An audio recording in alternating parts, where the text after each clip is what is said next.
Hello, my loves. Today is a best of edition. We're just buying ourselves a little time to create some fresh things behind the scenes. But this one is really fitting because I'm going to kind of play off of the Valentine's Day theme, which is already passed. So forget that.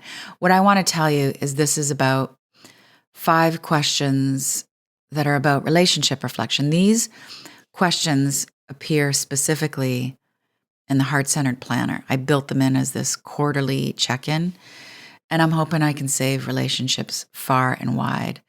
Relationships are vessels for healing. We incarnate to heal. Relationships are essential. This is not just about romantic relationships. It's about our relationship with the fragmented parts of ourselves, also known as inner child, our friends, our family, animals. Always got to include the animal kingdom and everything, the people we work with, our spiritual guides. Let's get in there. 5 questions for your relationship reflection. My loves, this is part 2 in our relationship reflection series, if 2 can be a series. I'm going to ask you some questions today that have to do with compassion and truth. This is part of the quarterly relationship reflection that we do in the Heart-Centered Planner. And it's obviously more than a planner. It's part calendar meets therapist. It's how to manage your time and clean up the dark stuff in the basement of your psyche. It's the system that'll change your life. Here we go. So here's the guiding question. This is one of my favorite questions in the whole planner system. How can I love my way through? I love it. I want to get in the habit, the mindful, wide awake, alert, conscious habit of asking myself that question when I wake up and I feel residue from the astral plane and things just feel gooey and emotionally goopy. I want to ask myself this question when I have to record a response to somebody in a voice memo for the 3rd time because I don't want to sound too edgy. I want to just pour some Manuka honey on things. I want to ask myself this question when I'm really in the bind moments with my man and my kid. How can I love my way through this? I think the mind, we go to, I want to get through this. And really what we're saying is I want to get out of this pain, which of course, naturally, I think if we asked ourselves, how can I love my way through this? It's how can I get through this pain really consciously so I'm transmuting it and getting through it and being a blessing for everybody involved. But yeah, may that consciousness be for all of us. So I've got 5 questions that I'm going to ask you that we ask ourselves every 3 months. Hopefully you're going to be asking yourself these questions every quarter because you're part of the planner system and the membership. First question is, where in my relationships to myself and others is there vitality and strength? So there's a few layers in this. And you can be putting pencil to paper. You just keep walking or cooking dinner and think this through. I mean, I just want to get these questions into your psyche, right? Like always my vision with every recording, with every episode, every conversation is, I just want to get these little tiny orbs of light into your mind. And then you can attend to them. You put your mind on these little flecks of light and they glow more. And you start to see things you didn't see before. Okay, so where in your relationships to yourself and to others is there vitality and strength? So how I would define vitality and strength: emotional intimacy. Like you are going to the places, you are speaking it. Where is there generosity? How are you being generous to yourself with all of the resources for self-care? How are you being generous to other people? Where are you experiencing generosity? So this is just as much about receiving and being receptive as it is giving, right? It's an infinity loop. All relationships are really just infinity loops. If we saw our interactions as this golden infinity loop, it's coming out of your heart center horizontally. It's coming out from you and it's connecting to the person 5 feet in front of you or 500,000 miles away from you through your thoughts. And what you send to them goes out to them and it loops right back around through your heart, through your back. Anyway, it's all infinity loops.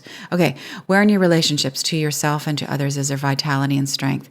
That includes where are you feeling really supported? How are you being super supportive because you're so amazing? Where is there just like acceptance? Where is there joy? You just take a breath and then maybe you want to hit pause and think about it or just like keep walking. I like cooking dinner with you. Relationships to yourself, how you treat yourself and to others, vitality and strength. That's really what we're going for here on the planet, living heart-centered lives, vitality, life force, prana, strength, tenacity, resilience, clarity of mind, getting better all the time. Okay, next question, relationship reflection. I put this in 3 different categories. There's a question for me, as in you. There's a question for we, as in some of us. And there's a question for the world. So we're in the me category. In what ways can I be more truthful and compassionate with myself? So you're asking this question of yourself, about yourself. In what ways, close your eyes if you can. In what ways can I be more truthful and compassionate with myself? Okay, I'm actually going to press pause right now. You're not going to notice because I'm going to be back in a nanosecond because of recording magic. I'm going to press pause. I'm going to take a deep breath. I'm going to think about this answer myself. I'll get right back to you. I got it. Okay. So the ways that I could be more truthful with myself, this is more of a means to being more truthful with myself. One is I could do more yoga nidra. So yoga nidra is where we are in shavasana pose, corpse pose. We're just lying down, being actively still. So the mind is alert, but we are really in receptive mode. Of course, lots of times when you get in this mode, in this position, you fall asleep. The idea is not to be asleep. Yoga nidra is really about wakeful rest, right? So I think if I gave myself more time, see, look at my language. There's always just like a little kind of subtle punishing around rest. If I gave myself, I don't have to give myself. It's just there. If I just did it, I don't have to earn it. If I just got into yoga nidra more, receptivity, pose, position, I would hear the truth of my being more easily. I'd hear what my body needs. I'd hear like, what's the theme under the day? What's really going on in my mind? Okay, so that's my answer for a way that I can be more truthful. And then my answer for how can I be more compassionate with myself, for me, has to do with leadership. So as someone who's leading a team of, there's about 10 of us right now, and I have some great co-leaders on this team, some really strong women, but you know, it's my name on the parking spot. I will often attend to be aware of their stress levels and let them know, like I see, you're spinning plates. We've got so many things going on. We're trying to do 8 months of work in 8 weeks because we want a 10x. So I get it. It's okay. This ball dropped here and you really need to just super unplug on Saturday. I feel a lot of, it's not faux motivate people schlock. It is, yeah, I'm leading with love. And I don't always give myself the same compassion of like, yeah, you're a little stressed because we're doing 8 months of work in about 8 to 12 weeks.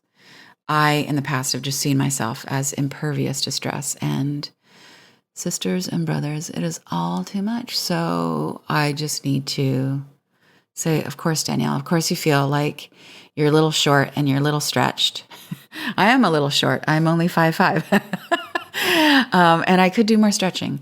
But of course you feel a little on edge because of all the things and the time sensitivities, and you're packing to go to Egypt and all those things. So that's a way I could be more compassionate with myself. How about you?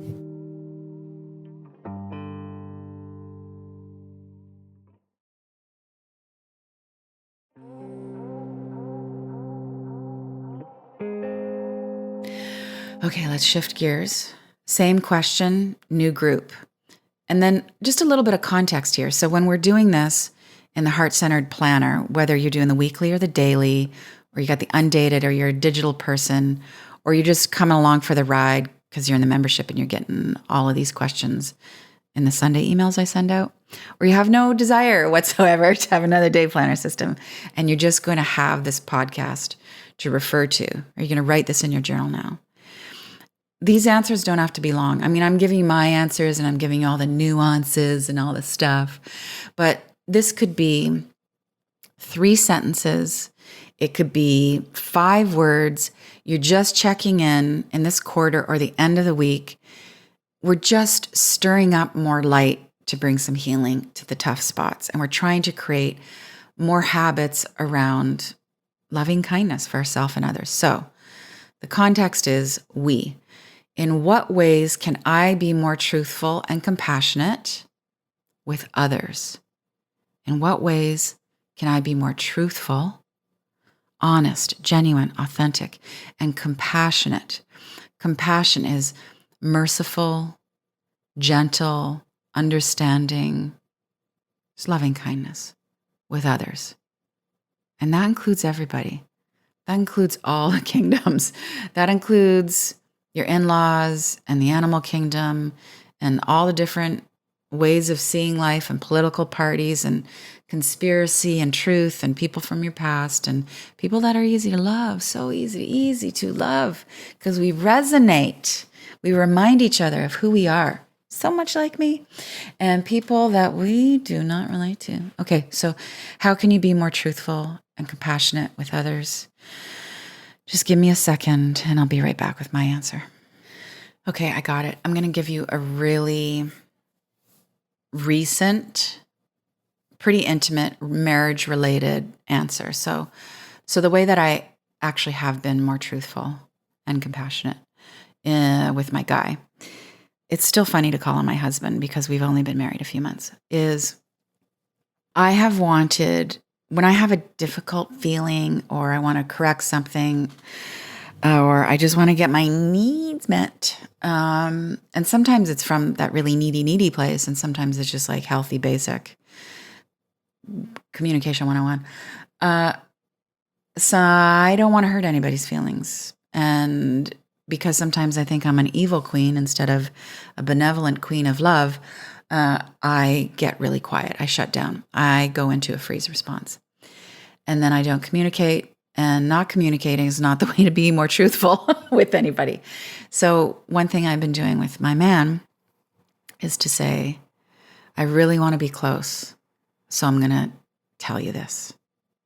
So he knows right away, like it's coming from love, for love, and then I can say the thing. And I say the thing not to correct his behavior, but I let him know why I need the thing to change. So the example is, okay, I really want to be connected, so I'm going to tell you this, that when you're late to pick me up, I feel like, actually, I feel furious inside. It's really what it is. I was going to try and make it more deep and psychologically aware, like, I feel abandoned. This really triggers my... But actually, I just feel pissed sometimes. And lots of times, like, I'll tell you what's really going on. What's really going on is we had this big argument. We had more than an argument. We had like a rupture recently. And we took a few days off, which is easy because, we live in separate apartments. We live 2 blocks apart. And I know lots of you are thinking, why? Or, oh, that sounds ideal. we live 2 blocks apart, in case you've missed it in another conversation, because we both have sons that we love and adore, and we're not going to disrupt that situation. My kid's actually getting ready to move out, and I think my man and I, he has a name. His name is Will. Will and I will probably keep having 2 places for a long time because I love it. I love, love, love, love when we're together, and I just love like a couple nights, just like super chill solo. I get my practices together. Anyway, you get the idea. Where was I going with that? Hold on. Right, the rupture.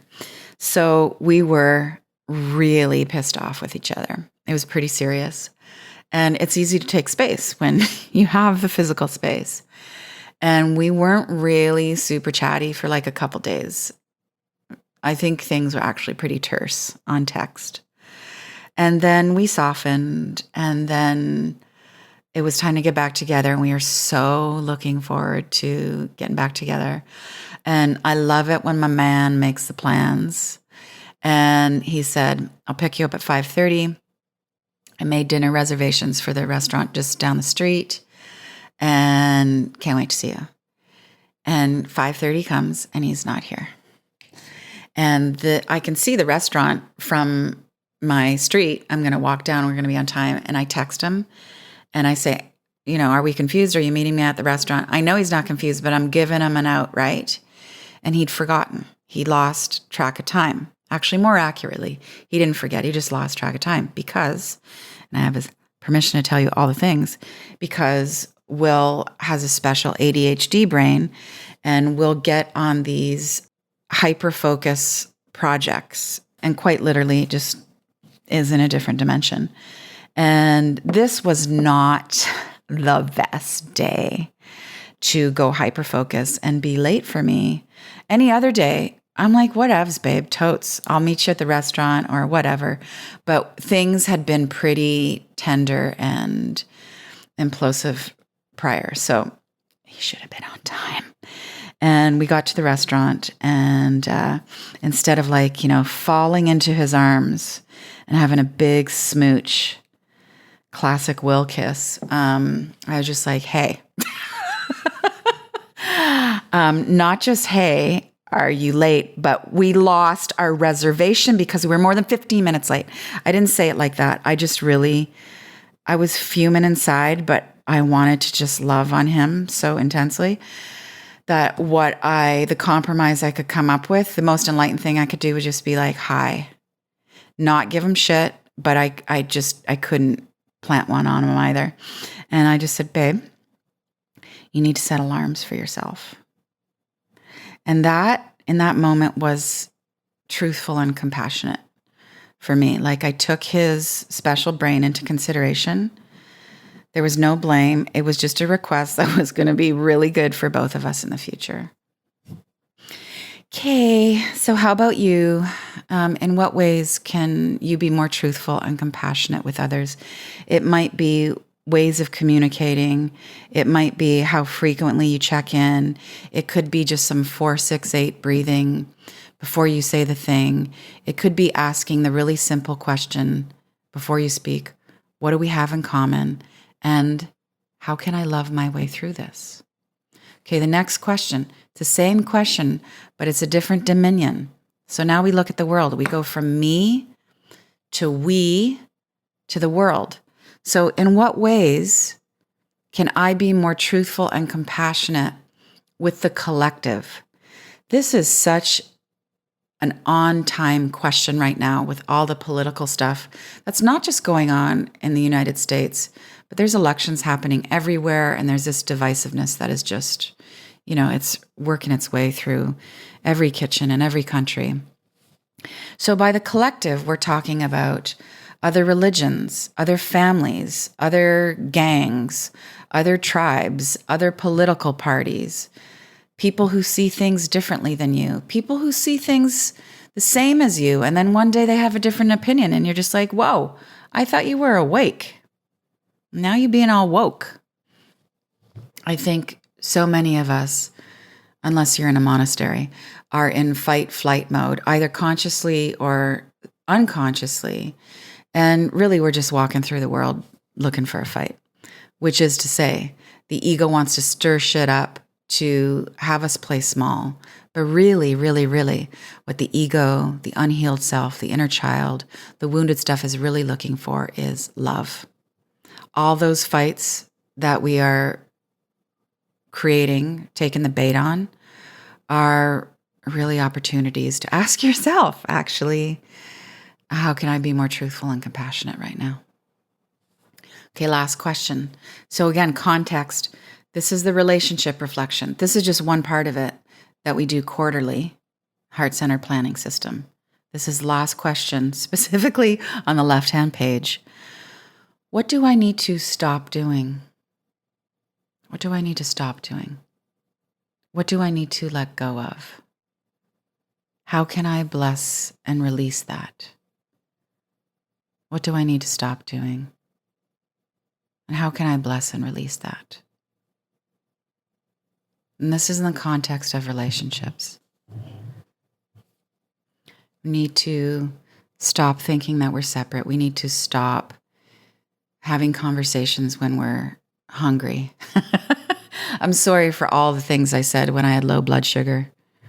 And then we keep in mind that you cannot let go of something that you are trying to aggressively let go of, because that's actually push-pull hanging on to it. You have to bless it. You have to thank it for what it taught you. You have to thank it for showing up. And then you say, we're complete. You bless it and you release it. And that can be behaviors of your own. It can be thought forms. It can be scenes, like vignettes you have in your mind of the thing that the person said to you that one time. It could be the breakup story. It could be seeing the person you wanted to be with other people. Having that on replay is not good for anybody. Bless it. Bless the vignettes. Release them. Bless the behaviors. Release them. Your behavior, their behavior. Bless all the things you do to yourself and, of course, to others that are, not the vibration of loving kindness. And then you know what you can really, really bless and release? Any criticism and judgment you have to yourself for doing that. And that, my loves, is the relationship reflection. In the heart-centered way, no one is left behind. All right, my loves, if you want the first part of the relationship reflection questions, just go back and listen to last week's episode, which is number 135, and we did part 1. If you are loving what I'm putting out, please subscribe to the podcast, and then you get a little alert, and that makes me really, really happy because I feel close to God, and I feel really useful doing this. And if it's working for you in any way, then, just do the things we do. Subscribe, leave a review, or go buy 9,000 heart-centered day planners so we can just help people get a little more balanced and a little more sane in these crazy times. I will see you really very soon. Question to leave you with: how can you love your way through? Always with love, Danielle. Okay, I hope that helps us define healing on mutual terms, because I think it's only healing if it's mutual. Although your definition of healing doesn't have to be somebody else's definition of healing. But if you can just get in the center on some common ground, then the healing be happening. I will be back here one day or another, but probably in the next week. Always on behalf of love, with love, Danielle. Thank you so much for listening, for feeling, for spreading the word. With love.